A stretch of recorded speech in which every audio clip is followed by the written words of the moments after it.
Hello everyone, welcome to Brain Shocks. तो इस video में हम कर रहे हैं गेट के एप्टीट्यूड के प्रीवियस ईयर क्वेश्चंस। ठीक है, तो हर वीडियो में 5 क्वेश्चन कर रहे हैं। तो पहला क्वेश्चन है, a number much greater than 75 is smaller than 117 is. मतलब कोई नंबर जो 75 से उतना बड़ा है जितना ये 117 से छोटा है। तो बेसिकली बस इन दोनों का मीन आ जाएगा।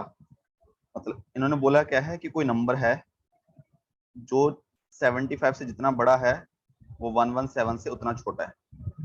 ठीक है, तो यहाँ से 2x कितना आ जाएगा, 75 प्लस 117, तो ये आ जाएगा 291। ठीक है, तो दोनों का मीन हो गया, एवरेज तो 96। ठीक है, तो बहुत आसान सवाल है। तो 27th क्वेश्चन क्या बोल रहा है, a firm is selling it product, a firm is selling its product at 60 rupees per unit. The total cost of production is 100 rupees and the firm is earning total profit of 500. Later the total cost increased by 30%. But by what percentage the price should be increased to maintain the same profit level? अब देखो क्या है, अगर हम देखें कि पहले cost price, selling price और प्रॉफिट कितना था। कॉस्ट प्राइस, सेलिंग प्राइस और प्रॉफिट। ठीक है, पहले कॉस्ट प्राइस था 100, प्रॉफिट था 500। ठीक है, अगर प्रॉफिट 500 था, कॉस्ट प्राइस 600, तो हमें कितने में बेचा होगा, 600 रुपए में बेचा होगा। ठीक है, और हम जो बेच रहे हैं 60 रुपीज पर यूनिट, इसका मतलब हमने 10 यूनिट बेचे होंगे। ठीक है, इससे कोई मतलब नहीं है क्योंकि ये तो कांस्टेंट रहने वाला है। अब क्या हुआ, हमने कॉस्ट बढ़ा दी, 30% बढ़ गई हमारी कॉस्ट, तो 100 का 30% कितना हो गया, 130। मतलब 100 प्लस 100 का 30% 130। अब इन्होंने बोला कि हमें सेलिंग प्राइस, प्राइस कितना बढ़ाना चाहिए कि हमें सेम प्रॉफिट लेवल हो, मतलब हमारा प्रॉफिट तो सेम ही रहना चाहिए 500। तो इसका मतलब मुझे सेलिंग प्राइस हो जाएगा मेरा 630, है ना। चाहे 10-30 का ये बोलो कि 630 में बेच रहे हैं, या एक यूनिट का बोलो 63 में, तो कितना परसेंटेज हमें जो है हमें बढ़ाना पड़ेगा प्राइस। तो इसका मतलब हमने 30 रुपीज बढ़ा दिया ना, प्लस 30, तो कितना परसेंट होगा, 30 जो हो गया किसका, 600 का कितना परसेंट हो जाएगा, 5%। ठीक है, तो हमें 5% अपना सेलिंग प्राइस बढ़ाना पड़ेगा, तब जाके हम उतना ही 500 रुपीज प्रॉफिट कमा पाएंगे। ठीक है, नेक्स्ट क्वेश्चन है 28। The following table provide figures on the annual expenditure of A firm for 2 years 2010 and 2011। ठीक है, कोई फर्म थी, उसका जो एक्सपेंडिचर अलग अलग चीज का, कैटेगरी क्या है देखो, रॉ मटेरियल हो गया, power fuel, salary and wages, plant and machinery, advertising, research and development. ठीक है, 2010 में इतना खर्चा था, 11 में इतना खर्चा था। In 2011, which of the following two categories have registered increase by same percentage? ठीक है, अब कितना इंक्रीज हुआ, इसका परसेंटेज निकालने के लिए कैसे निकालेंगे हम, इंक्रीज कितना हुआ है, 62,040 माइनस 52, मतलब 6240 माइनस 5200, परसेंटेज कितना इंक्रीज हो गया, 5200, तो ये कितना आ जाएगा, 1040 डिवाइड बाय इंटू 100 परसेंटेज। ठीक है, तो 1040 डिवाइड बाय 5200 इंटू 100। ठीक है, तो ये आ जाएगा 20%।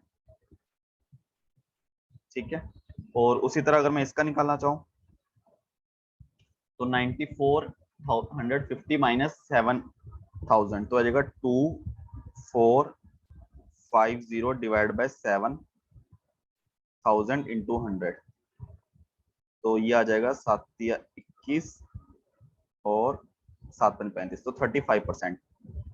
और इसका कितना आ जाएगा, 9000 से 12600 हो गया, तो 12600 माइनस 9000, तो 3600 डिवाइड बाय 9000 इंटू 100,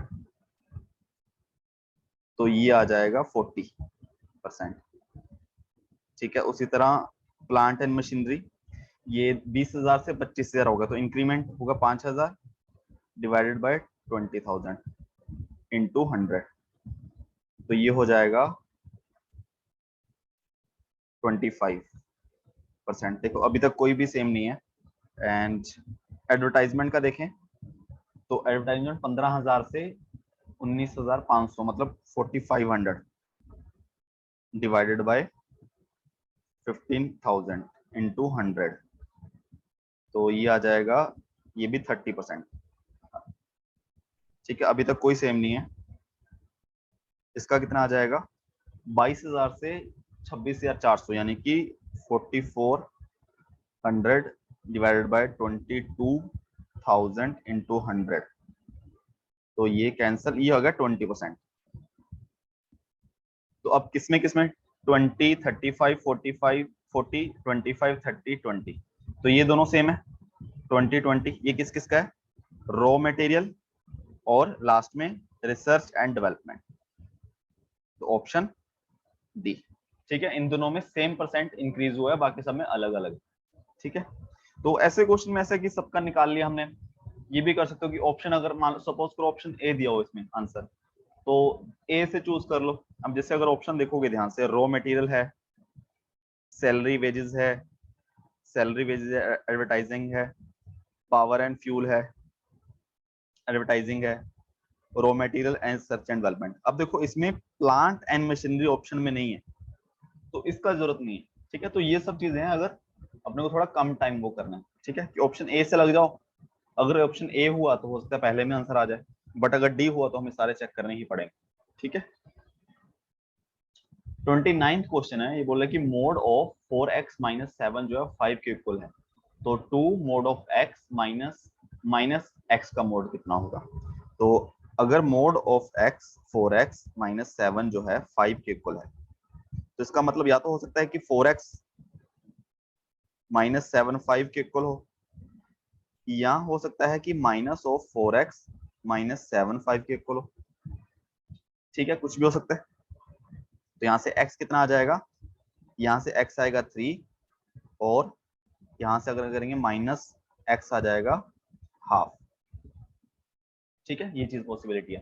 तो इसका मतलब अगर मैं x की वैल्यू 3 ले लूं पहले, तो मेरा 2 mode of 3 minus minus mode of 3 कितना आ जाएगा, 3 का मोड तो 3 आ जाएगा 6, माइनस माइनस 3 का मोड लेंगे तो भी 3 आ जाएगा, तो कितना आ जाएगा आंसर 2।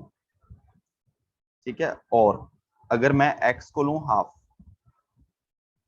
तो मेरा 2 mode of half minus minus mode of half, तो 2 इंटू मोड ऑफ हाफ, ये पॉजिटिव बाहर ही आ जाएगा तो ये 1 आ जाएगा, minus minus of mode half का आ जाएगा, मोड ऑफ माइनस हाफ का आएगा माइनस हाफ, तो ये आ जाएगा 1/2।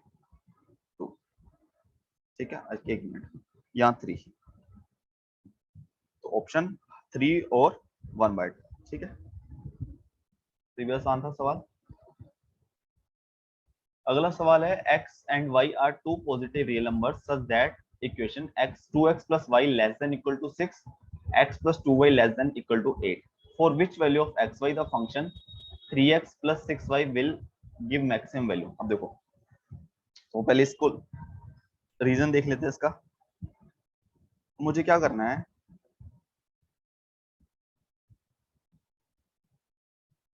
ये हो गया x, ये हो गया y। तो पहली इक्वेशन मेरे पास है 2x plus y less than 6, 2x plus y less than equal to 6। अगर मैं 2x plus y equal to 6 अगर मुझे लाइन ड्रॉ करनी है, तो सपोज करो 1 2 3 4 5 6, या फिर 1 2 3 4 5 6 7। तो अगर y की वैल्यू 0 है तो x की वैल्यू 3 होनी चाहिए, तो मतलब ये वाला पॉइंट आ जाएगा। और अगर देखो, अगर इसमें आप x की वैल्यू 0 पुट करोगे तो y की वैल्यू 6 आनी चाहिए, तो 1 2 3 4 5 6। ठीक है, तो अभी उससे लाइन बना दो। ठीक है, पेपर में ऐसा नहीं करना, ये तो समझाने के लिए।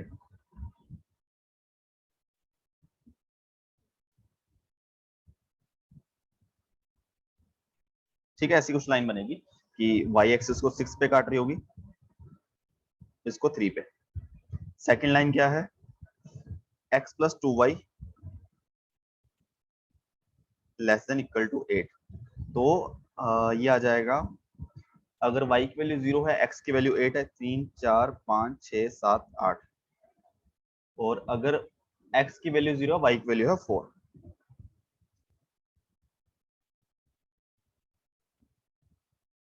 ठीक है, ऐसी कुछ लाइन बनेगी ये।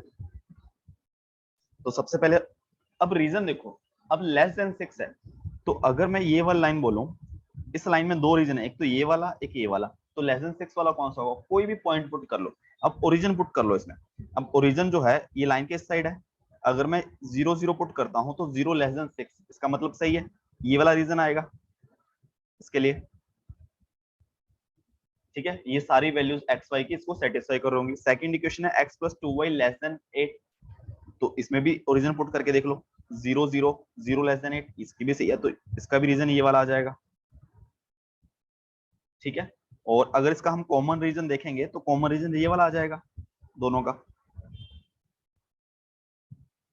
ठीक है, अब हमें क्या फाइंड करना है, ये वाला पॉइंट कि कॉमन पॉइंट कौन सा है इनका। ठीक है, अगर हमें कॉमन पॉइंट पुट करना है मुझे, तो क्या करूंगा, मैं इन दोनों को सोल्व कर लूंगा। 2x plus Y equal to 6। ठीक है, एंड इसको मैं 2 से मल्टीप्लाई करूंगा और उसमें माइनस कर देंगे 12। सेकेंड इक्वेशन क्या है, x plus 2y equal to 8, दोनों को माइनस करूंगा तो 3x is equal to 4, x is equal to 4/3। ठीक है, और अगर x इज इक्वल टू 4/3 है, पहली इक्वेशन पुट करो तो 8/3 plus y equal to 6, y will be equal to 6 minus 8/3 और y आ जाएगा 10/3। ठीक है, तो ये पॉइंट है 4/3 10/3, तो ये पॉइंट पे मैक्सिमम वैल्यू आएगी। बाकी पॉइंट अगर देखोगे, जैसे a आ गया 8/3, x की वैल्यू 8/3, वो तो इससे बाहर ही आए, मतलब ये वाला रीजन है, ये वाला हमारे काम का रीजन है। ठीक है, और जो x इज इक्वल टू 8/3 तो उससे बाहर ही आ जाएगा। ठीक है, ये बाहर आ जाएगा। ठीक है, इसलिए b नहीं आएगा, c नहीं आएगा। उसी तरह y इज इक्वल टू 20/3, ये भी इससे बाहर, ये पॉइंट इससे बाहर आ जाएंगे। ठीक है, b c d सारे। ठीक है, तो ऑप्शन ए आ जाएगा। नॉर्मली अगर हमें मैक्सिमम वैल्यू पूछ लेता है तो इसके वैल्यू पुट करके देख लो इस इक्वेशन में, ठीक है, मैक्सिमम वैल्यू आ जाएगी। और उस केस में क्या करते हैं हम, ये सारे बाउंड्री पॉइंट पुट करके देख लेते हैं, ये वाला पॉइंट, ये वाला पॉइंट, ये वाला पॉइंट, तो किसी पे भी मैक्सिमम आ सकती है वैल्यू। ठीक है, तो इसका ऑप्शन आएगा ए। ठीक है, ये हमारे क्वेश्चन कंप्लीट हो चुके हैं 5। तो अगली वीडियो में मिलते हैं, कुछ डाउट हो तो कमेंट कर देना, एंड वीडियो को लाइक करना और चैनल को सब्सक्राइब करना। Thank you so much.